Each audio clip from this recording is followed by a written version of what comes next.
2 जूनला सरकारकडनं एक कर्जमाफीचा जी.आर. हा काढण्यात आला. त्यासाठी शेतकऱ्यांनी खूप मोठं आंदोलन 6-7 महिन्यापूर्वी केलं होतं. अनेक शेतकरी नेते रस्त्यावर उतरले होते. एकजूट जेव्हा होते तेव्हा सरकारला नरमावं लागतं, झुकावं लागतं. आणि मग सरकारने मान्य केलं की काय हरकत नाही, आम्ही जून महिन्यामध्ये कर्जमाफी करू. आम्ही अभिनंदन केलं, आभार व्यक्त केले आणि आम्ही म्हणालो की आम्ही वाट बघतोय जी.आरची. 2 जूनला जी.आर आला. त्या जी.आरला नाहीतर त्या कर्जमाफीला पुण्यश्लोक अहिल्यादेवी होळकरांचं नाव दिलं, त्यासाठी सुद्धा सरकारचं अभिनंदन केलं. कारण पुण्यश्लोक अहिल्यादेवी होळकरांचं काम शेती विषयामध्ये खूप मोठं होतं, महिला सबलीकरणाच्या बाबतीत मोठं होतं, धार्मिक विस्तार करण्यामध्ये त्यांनी खूप मोठ्या प्रमाणात पुढाकार घेतला होता. सर्व समाजाला एकत्रित घेऊन त्या काळामध्ये त्यांनी राज्य केलं होतं. आज सुद्धा त्यांचं कार्याचं नाव घेतलं जातं आणि याच्या पुढे हजारो वर्ष ते नाव घेतलं जाणार. एवढ्या मोठ्या महामानवाचं नाव जर या योजनेला दिलं असेल आणि त्याच्यामध्ये अशा काही अटी टाकल्या की 70% शेतकऱ्यांवर अन्याय होणार असेल, तर मग आमचं हेच मत आलं की कुठंतरी एवढ्या मोठ्या महामानवाच्या नावाला सुद्धा सरकार कुठंतरी बदनाम करण्याचा प्रयत्न करते. कारण सरसकट कर्जमाफी व्हावी अशी आमच्या सगळ्यांची मागणी होती. पण दुर्दैव असं सरकारने ते मान्य न करता त्याच्यामध्ये 2 ते 3 अटी टाकल्या. आपल्या सर्वांना माहित असेल 2019ला कर्जमाफी झाली होती. त्याच्यामध्ये तुमच्यातले अनेक लोक त्या कर्जमाफीमध्ये बसले होते. तुमचे वडील, परिवारातले लोक त्याच्यामध्ये बसले असतील. 48 लाख शेतकऱ्यांनी कर्जमाफीचा लाभ घेतला होता. त्यात 14 लाख शेतकरी हे रेग्युलर होते आणि राहिलेले जे 34 लाख होते ते सर्व हे कुठेतरी इरेग्युलर, नाहीतर त्यांचं कर्ज हे थकीत होतं, असे शेतकरी होते. आता या जी.आर. मध्ये सरकारने काय अट घातली तर 2019 मध्ये ज्या शेतकऱ्यांनी कर्जमाफीचा लाभ घेतलाय त्या शेतकऱ्याला जास्तीत जास्त 50,000 रुपयेपर्यंतची कर्जमाफी तिथं होणार. आणि 50,000च्या पुढे तुमचं कर्ज असेल, समजा 2 लाख कर्ज असेल तर तुम्हाला 1.5 लाख भरायचे, मग 50,000 मिळणार. तुमचं 3 लाख असेल तर 2.5 लाख भरायचे, मग 50,000 मिळणार. पण सरकार काय बोलतंय, ही कर्जमाफी 2 लाखाची, बरोबर का नाही? मग 80% शेतकऱ्यांनी जर 2019 मध्ये त्यावेळेच्या कर्जमाफीचा लाभ घेतला असेल, मग या कर्जमाफीमध्ये 2019 ची अट टाकण्याचं कारण काय? शेतकऱ्यांचं मत आहे उलट कर्जमाफी देऊ नका, पण आमच्या उत्पादनाला चांगला भाव द्या. आहे का नाही हे मागणी? सोयाबीनला 10,000चा भाव द्या, कपाशीला तेवढा तुम्ही भाव द्या, मकेला चांगला भाव द्या, उसाला भाव तुम्ही द्या, कांद्याला भाव द्या. आणि एवढा चांगला भाव मिळाला तर हे शेतकरी कधी कर्जमाफी मागणार नाही. पण तुमच्या घराचं पालकत्व कोण घेतं तर वडीलधारे जे कुणी असतात ते पालकत्व घेतात. कुणी आजारी पडलं तर मदत त्या व्यक्तीला करावी लागते, आर्थिक काही मदत लागली तर त्या व्यक्तीला कुठेतरी कष्ट करावे लागतात. तसंच एखाद्या जिल्ह्याला एक मोठा नेता जेव्हा दिला जातो त्याला पालकमंत्री म्हणलं जातं. त्या जिल्ह्यात कुठली अडचण आली तर पालकमंत्र्याची जबाबदारी असते. तसंच राज्यात जे सरकार असतं त्या राज्याचं पालकत्व त्या सरकारने घेतलेलं असतं. मग गेल्या 6 वर्षामध्ये आमच्या शेतकऱ्याला कुठल्याच पिकाला जर भाव मिळाला नसेल, खताचे भाव वाढले असतील, तुम्ही मल्चिंगचा कागद घ्या, ड्रिपचं घ्या, नाही तर काही घ्या, सगळ्या गोष्टीचे भाव वाढले, पेट्रोल डिझेलचे भाव वाढले. मग याला जबाबदार कोण? शेतकरी जबाबदार आहे का? खताच्या किमती तुमच्या हातात आहेत का? पेट्रोल डिझेलच्या किमती तुमच्या हातात आहेत का? मग हे स्वस्तात मिळावं, माफक दरात मिळावं, ही जबाबदारी कोणाची? मी तुम्हाला प्रश्न करतो, कोणाची आहे? पालकत्व ज्या लोकांनी घेतले त्यांची जबाबदारी आहे का नाही आहे? पण त्या बाबतीत हे सरकार कमी पडलं. जे भाव मिळाला पाहिजे तो भाव आपल्या उत्पादनाला न मिळाल्यामुळे आज कोण अडचणीत झाले तर शेतकरी अडचणीत आले. आणि शेतकरी एकटा कधी अडचणीत येत नसतो. शेतकऱ्यामुळे शेतकरी अडचणीत आला तर मजूर अडचणीत येतो, मजूर आणि शेतकरी अडचणीत आला तर व्यापारी अडचणीत येतो, ग्रामीण अर्थव्यवस्था मोठ्या प्रमाणात अडचणीत येते. आणि आज तशी ती परिस्थिती आहे. आणि याच्यात त्यांनी काय सांगितलं की 35,000 कोटीची आम्ही कर्जमाफी दिली. पण आम्ही सगळी आकडेवारी बघितली तर 12,000 कोटीच्या पुढे हे कर्जमाफी देऊ शकत नाही, त्याला देणार नाही, अशा अटी त्यांनी टाकल्या. दुर्दैव असं तुमच्यातले काही लोक अधिकारी होणार आहेत मुलांपैकी. काही अधिकाऱ्यांनी त्याच्यामध्ये जेव्हा कॅबिनेटची बैठक असते, सगळे मंत्री एकत्रित येतात निर्णय घेण्यापूर्वी, त्या बैठकीमध्ये एक कागद फिरवला गेला अधिकाऱ्यांनी, त्या मुख्यमंत्री साहेबांनी वाचला, कृषी मंत्री साहेबांनी वाचला, सहकार मंत्र्यांनी वाचला, सगळेच जे नेते तिथं बसले होते सगळ्यांनी तो कागद वाचला. त्या कागदात असं लिहिलं होतं 35,000 कोटीची कर्जमाफी जाहीर झाली, पण आपण सांगतो त्या अटी जर टाकण्यात आल्या त्या GR मध्ये तर खर्च खूप मोठ्या प्रमाणात कमी होईल असा कागद तिथं सर्क्युलेट केला गेला. त्या कागदावर चर्चा झाली. त्याचा अर्थ मुद्दामून या अटी टाकल्यात का तर सरकारकडनं खर्च कमी व्हावा. म्हणजे 35,000 कोटीची कर्जमाफी जी म्हणताय 55 लाख शेतकऱ्याची ती तेवढी नसून फक्त 11,000 कोटी पर्यंत ती जाईल. आणि त्यात किती शेतकऱ्यांवर अन्याय होणार तर 36 लाख शेतकऱ्यांवर अन्याय होणार. मग पालकत्व या सरकारने घेतला असेल, सरकारच्या चुकीमुळे आमचा शेतकरी जर अडचणीत आला असेल तर त्याला मदत सुद्धा सरकारनेच केली पाहिजे अशी आमच्या सगळ्यांची मागणी आहे. म्हणून जेव्हा GR आले आम्ही त्या GRचा विरोध केला. पंढरपूरच्या पावनभूमीमध्ये तिथं आम्ही अन्नत्याग आंदोलन सुरू केलं. मी असताना माझ्याबरोबर अनेक कार्यकर्ते पदाधिकारी बसले होते, शेतकरी बसले होते. आणि ते आंदोलन सुरू असताना 3 दिवस झाल्यानंतर संकट मोचक महाजन साहेब तिथं आले. 6 तासाचा प्रवास केला. प्रतिसाद इतका वाढत होता. 3ऱ्या दिवशी 25,000 लोक आली होती. मग 4थ्या दिवशी अजून कधी 50,000 आली असते. त्याने वाढत गेलं असतं. कुठं ते सरकार घाबरलं, भीती वाटली आणि मग 6 तास प्रवास करून महाजन साहेब तिथं आले. पत्रकारांसमोर आम्ही बसलो होतो. पुढे पत्रकार, मी इथं महाजन साहेब, आमचे सगळे पदाधिकारी, शेतकरी तिथं उपस्थित. आणि मग तिथं चर्चा चालू होती. आम्ही म्हणालो की या 2 अटी काढा. एक तरी 2019ची अट आणि दुसरे जे रेग्युलर शेतकरी आहेत त्या शेतकऱ्यांना यांनी तर इतकी करामती अट टाकली. ती अट अशी आहे की समजा ज्या शेतकऱ्यांचं कर्ज 2025-26 आणि 26-27 ला जर रेग्युलर असेल त्यांनाच तिथं कर्जमाफीची मदत मिळणार. साधा प्रश्न तुम्हाला आहे, 25-26 हे वर्ष संपलं का चालू आहे शेतकऱ्यासाठी? संपलंय ना. आता 26-27 संपलंय का चालू आहे? जूनला संपणार. अजून किती महिन्यात पुढं वर्ष आहे. आता सरकार आपल्याला काय सांगते? पाऊस येणार नाही. सांगतं का नाही सांगत? मग पाऊस येणार असेल शेतात काय पिकणार आहे का तुमच्या? मग पिकणार असेल तर पुढचं वर्ष कसं जाणार आहे तुमचं? आपलं सगळ्यांचं अतिशय कष्टाचं वाईट जाणार आहे. आणि मग पुढं काय आमचं पिकणार नाही. मागे तुम्ही आम्हाला मदत करत नाही. जे रेग्युलर आहेत त्यांना सांगता वर्षभर तुम्ही कसे तरी पैसे भरा. हे अन्याय आहे का नाही?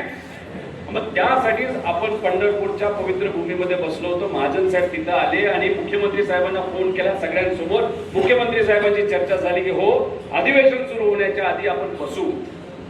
आम्हाला राजकारण करायचं असतं तर आम्ही काय बोललो असतो की समजा फौजियाताई तुम्ही या, विजयभाऊ तुम्ही या, शशिकांत शिंदे साहेब आपण घेऊन जाऊ, सुप्रियाताईंना घेऊन जाऊ. आपल्याच पक्षातल्या नेत्यांचं नाव घेतलं असतं. आपण तसं नाही केलं. प्रदेश अध्यक्ष शशिकांत शिंदे साहेबांचं नाव घेतलं. त्यानंतर सपकाळ साहेब जे काँग्रेसचे नेते त्यांचं नाव घेतलं. उद्धव ठाकरे साहेबांच्या पक्षाचं नाव घेतलं. आणि त्याच्याच बरोबर राजू शेट्टी साहेबांचं नाव घेतलं. नवले भाऊंचं नाव घेतलं शेतकरी नेते.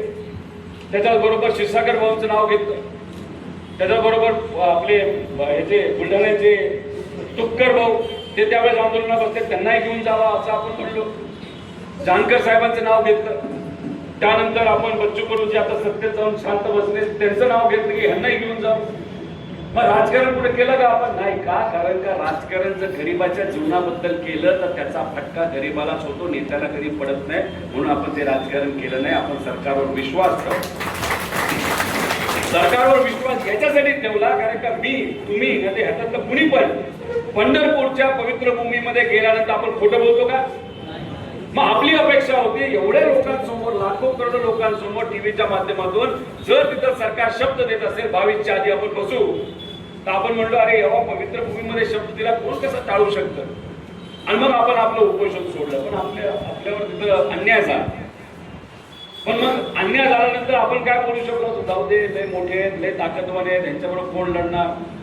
चला आपलं चालू द्या जसं चाललंय तसं. कुठे आता इलेक्शन आहे? इलेक्शन आहे का आता? बरं हे कर्जमाफी आज झाली तर फायदा कोणाला होणार आहे? शेतकऱ्याला होणार आहे. इलेक्शन नाही काय नाही, आपल्याला काय फायदा आहे? अजिबात नाही. मग माझं तर कर्ज सुद्धा नाही. कांद्यासाठी लढलो, कांदा सुद्धा माझ्या शेतात नाही. माझ्याकडे फळबाग आहे. पण कांद्यासाठी आपण नाशिकला लढलो.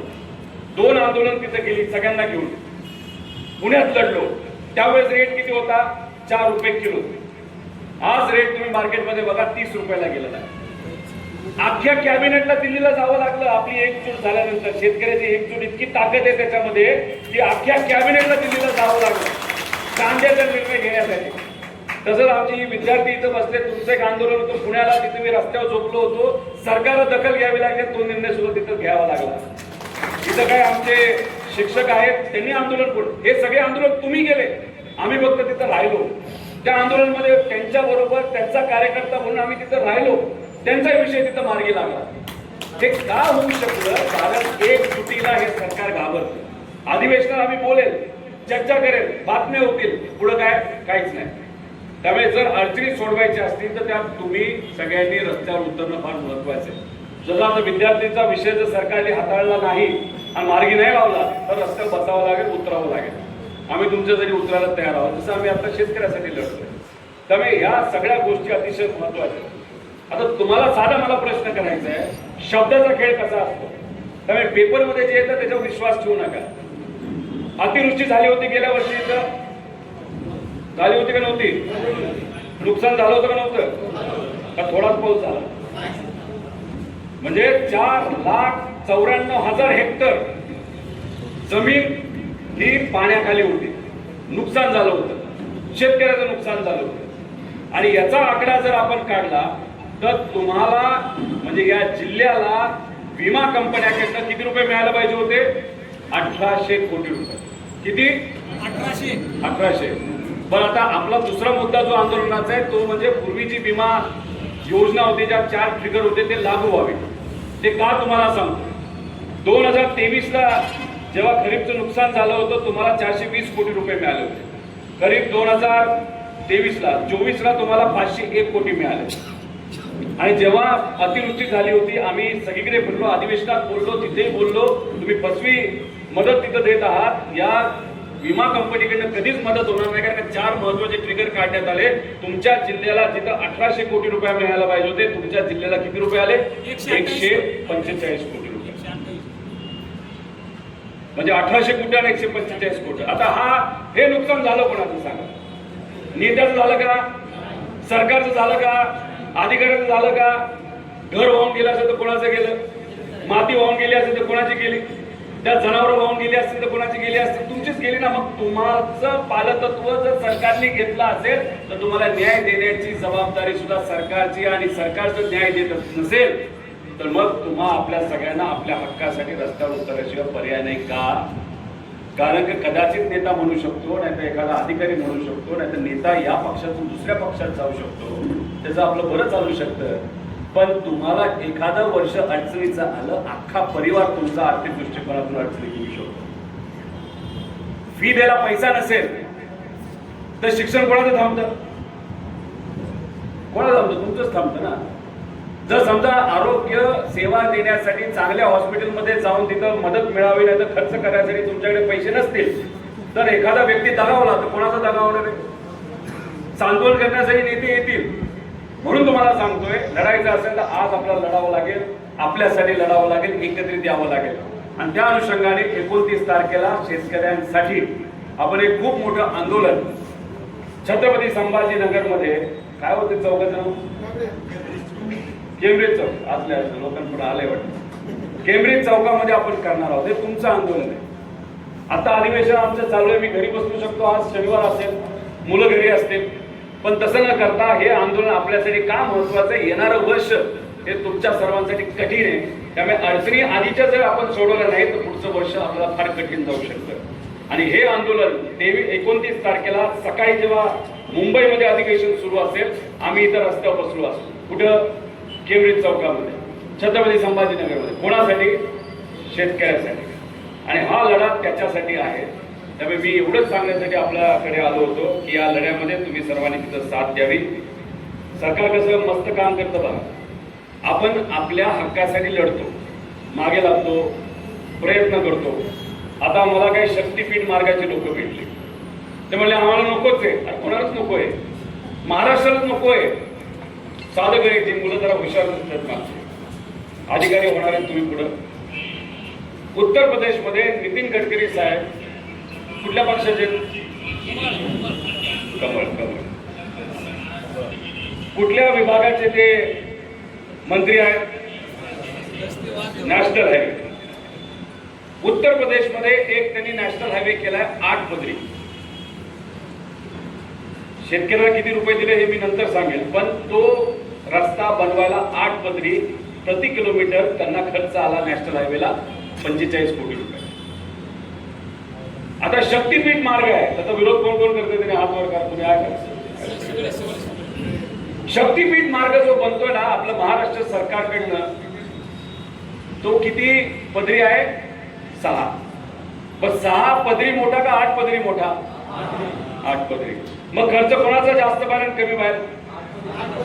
8 पदरीचा जास्त बाहेर. म्हणजे उत्तर प्रदेशमध्ये गडकरी साहेबांनी केला तो महाग असावा आणि महाराष्ट्रात जो केला जातोय तो कमी असावा. हा रस्ता प्रति किलोमीटर किती रुपयात होतो माहिती का? 95 कोटी रुपये. 127 वरचा जो भाग आहे तो शेतकऱ्याचा आहे. भूसंपादनाचा पैसा त्याच्यात आहे. तुम्ही फक्त बांधण्याचा खर्च म्हणतो म्हणजे 50 कोटी रुपये प्रति किलोमीटर. रस्ता फक्त 800 किलोमीटरचा आहे. 40,000 कोटी रुपयाचा भ्रष्टाचार. मी तर म्हणतो रस्ता अडवा, आणि तुम्हाला अडवण्याच्या वेळेस आंदोलन करायचं तेव्हा आम्हाला बोला, आम्ही तिथे येतो. त्यांना म्हणून रस्ता कॅन्सल करा. तुम्ही मला सांगा परभणीमधून किती किलोमीटर रस्ता जातो सांगा? 54. किती? 60 गुणिले 50 किती येतात? 3,000 कोटी. तुम्ही म्हणा आम्हाला रस्ता नको, आम्हाला शेतीसाठी पाणी द्या, काय हरकत आहे? चालते का नाही? 3,000 कोटी द्या आम्हाला, पाणी कुठूनही तुम्ही आणा, तो पैसा सगळा आमच्या शेतीसाठी तरी वापरा, नाही तर आम्हाला चांगलं हॉस्पिटल तरी बांधा, चांगली शाळा तरी बांधा, नाही तर आम्हाला चांगलं तिथं लायब्ररी तरी बांधा. बरोबर आहे का नाही? बरोबर. जरूरतच नाही ना त्याची. आता तुम्ही मला सांगा, बाजूला जर दुसरा रस्ता असेल, त्या रस्त्यावर समजा आता 30% फक्त ट्रॅफिक असेल, तर नवीन रस्ता करायचं कारण आहे का? जर घरामध्ये पैसे नसतील आणि तुमच्या मुलीचं शिक्षण महत्वाचं असेल आणि त्यात तुम्हाला स्वप्नात वाटलं की 4 चाकी गाडी घ्यायची, पैसेच नसतील तर तुम्ही शिक्षणाला महत्व द्याल का 4 चाकी गाडीला द्याल? सरकारचं काय चाललंय? शिक्षण करू नको पण 4 चाकी गाडी घे, असा प्रयत्न या सरकारचा चाललाय. आणि हा ते भ्रष्टाचार चालले. आता हे काय खासदार असेच केलेले नाही. तुमचं गेला गेला 60 कोटी ते 95 कोटीचा रेट काढले खासदाराचा. किती मोजताय काय? त्यांना बराच वेळ लागला असेल मोजायला. हे पैसे येतात कुठून? या भ्रष्टाचारातून येतात. आणि हा तुमचा पैसा, आपला पैसा जो खरं तिजोरीमध्ये, आपल्या हक्काच्या तिजोरीमध्ये, या सरकारच्या तिजोरीमध्ये अशा पद्धतीने वापरला जातो आणि याच्यात अन्याय होतो आपल्या सर्वांना. आणि मध्येच एक योजना काढतात, लाडकी बहीण योजना. ती पण 2.5 कोटी महिलांना ऍडव्हान्स मध्ये पैसे दिले. महिलांना समजू शकतो, त्यांना आनंद झाला असेल, 1500 रुपये महिन्याला यायला लागले. पण दुसऱ्या बाजूला त्यांचा मुलगा बेरोजगार आहे, त्यांची मुलगी बेरोजगार आहे, शिक्षणाला स्कॉलरशिप वेळेवर मिळत नाही, परीक्षा वेळेवर घेतल्या जात नाही, त्यात भ्रष्टाचार होतोय. हे मात्र त्या माऊलीला त्यावेळेस कळलं नाही, पण आता कळलं. 2.5 कोटी महिलांपैकी किती नावं कमी झाली? 95 नावं कमी करतात. म्हणजे इलेक्शनच्या आधी दाखवायचे दात वेगळे, इलेक्शनच्या नंतर वेगळे. तसंच एक कर्जमाफीचं प्रकरण सुद्धा तसंच आहे. राजकीय दृष्टिकोनातून हो हो नका काळजी करू, आम्ही देतो आणि इलेक्शन झाल्यानंतर नाही नाही आधी टाकावं लागतील, बघावं लागेल, करावं लागेल, असं आहे तसं आहे, असं हे सरकार तिथे चालतं. आणि म्हणून काही झालं तर 29 तारखेला मोठ्या संख्येने आपण या. किती वेळ लागतो तुमचा? कारण वेळ बसली या. एखाद्या नेत्याने जर गाडी घेतली तर अजून 5 लोक घ्या. मला माहित नाही त्या टपावर बसून चालतं का नाही. आहे का? तिकीट घेता का? त्यामुळे जे करायचे करा, पण मोठ्या संख्येने तुम्ही. काय लोकेशनचं नाव विसरलं, फक्त पुढच्या लोकांना कळतं, मागच्यांना कळत. अहो मुलांना पण मला सांगायचंय, तुमच्या आई वडील सुद्धा शेतकरी आहे, तिची काय मदत आपण म्हणत आहोत. आता दुसरं एक विनंती, 100% माझ्या मतदारसंघामध्ये सुद्धा राहिले 2 वर्षाचे. त्यानंतर बाल संगोपन योजना त्याचे पैसे राहिलेले आहेत, विहिरीचे पैसे राहिलेले आहेत, बऱ्याच काही गाई गोठ्याचे पैसे राहिलेले आहेत. आणि त्यात आपल्याला मेकॅनिकल म्हणजे ट्रॅक्टर आणि अवजार मिळतात ना, त्याचे पैसे अजून केंद्र सरकारकडनं आलेले नाही.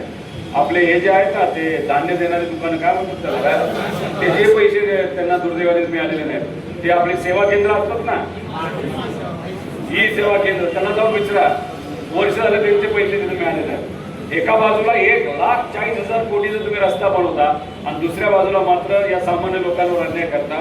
ही खरी बाजू या सरकारची आहे. त्यामुळे या शेतकऱ्यांच्या वतीने आपण लढूया आणि लढून विजय 100% आपल्या सर्वांचा होईल. आणि कसं असतं की शेवटी प्रामाणिकपणे आपण लढलो तर लोकांचा पाठिंबा असतो. लातूरला एक शेतकरी होता, त्याचा एक व्हिडिओ माझ्यापाशी आला. दुर्दैव असं की एका बाजूला बैल होता, दुसऱ्या बाजूला त्यांची पत्नी होती, नांगर ओढलं जात होतं, वाईट दिसत होतं ते. आम्ही सोशल मीडियावर सरकारच्या विरोधात तिथे टाकलं, मीडियाने तो विषय उचलला आणि उचलल्यानंतर तो विषय इतका पेटला, सरकारला तिथं बैल द्यावा लागला. सुरुवातीला जो बैल दिला तो दिला आजारी, जशी कर्जमाफी ना आजारी तसा बैल दिला आणि त्या बैलाला नीट करण्यासाठी त्या बिचाऱ्या शेतकऱ्याला पैसा नसताना सुद्धा मदत करावी लागेल. परत तो विषय आपण पुढे आणला आणि मग शेवटी त्यांनी कुठला तरी चांगला बैल आणला आणि तिथं देऊन टाकलं. पण हा विषय एका शेतकऱ्याच्या बाबतीत होऊ शकतो, पण लाखो करोडो शेतकरी आणि लोकांच्या बाबतीत हा विषय होऊ शकत नाही. त्याला संघटित व्हावंच लागेल आणि ते संघटन आपण सर्वजण करूया सामाजिक दृष्टिकोनातून आणि आपला लढा आपण लढूया. उद्या जाऊन कोणावरही कुठलाही अन्याय झाला तर तिथं आपल्याला रस्त्यावर उतरावं लागेल, प्रामाणिकपणे लढावं लागेल. संघटना म्हणून सांगतो, सामाजिक कार्यकर्ते म्हणून सांगतो, नागरिक म्हणून सांगतो, सगळ्यांना या ठिकाणी मी विनंती करतो. आणि पुढच्या कार्यक्रमाला खरं तर मला जायचंय, त्यामुळे मी